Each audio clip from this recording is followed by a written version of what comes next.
Hey guys, so last video I talked about fertilizers, but I didn't show you all the tank that I was working on and applying some of those concepts to. So here it is, it's a 20 long. There's a few different species in here of plants, and then I've got rummy nose, tetras, and some guppies.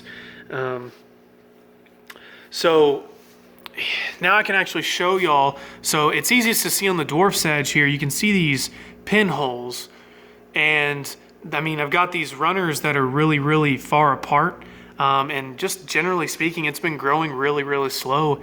Everything in this tank has. So I'm trying to figure out what I'm missing to get my plants really growing like I want to. And I don't know if y'all can tell in the video real well, but it's still kind of cloudy from that bacteria bloom from when I dosed nitrogen about 2 weeks ago. So if you're doing nitrogen, watch out. Make sure it's what you need. Otherwise, you may lead to a bacteria bloom. So these are what I got to try out to nail down what I'm missing. I'm starting with the phosphorus, and I'm doing their recommended 5 milliliters a day. Still using this coral feeder. It's worked really well for me. Super easy. So I'm going to do that. And I dosed yesterday, so 6 days from today I'm going to dose again and just keep my eye on the tank, see what it's doing. So what I'm looking for is the new growth. When I look at new growth, I want to see bright leaves with no pinholes, or at least reduced pinholes would be a great start. And the reason why I want to look at the new growth is these old leaves, they're not going to magically heal themselves up. You can see some of these snails are actually eating some of the dead leaves, like this one down here that's already broken off.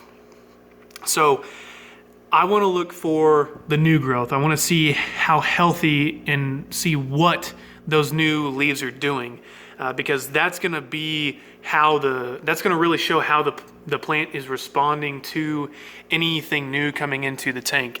And that's a good rule of thumb for any time you're getting new plants, because they're going to be coming from different water parameters, different lighting situations.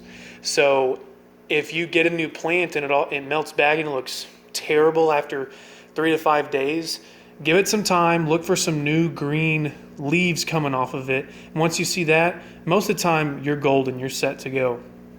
So that's what I'm going to do. I'm going to work through the phosphorus first, and I'm going to watch it, and if I get to where I'm dosing 3 or 4 times a week, or if I start having a serious continual algae issue, that tells me that phosphorus is probably not the thing that I'm missing. So I'm going to keep working on this and see if I can find out which nutrient I'm missing, and hopefully it's one of the first couple that I try. So maybe this will be a quick process, but I honestly don't really expect it to be, but I'll work through it. So if anybody out there knows or sees something that's super obvious that I'm missing, or even if it's not super obvious, and you have some suggestions for me, I am all ears.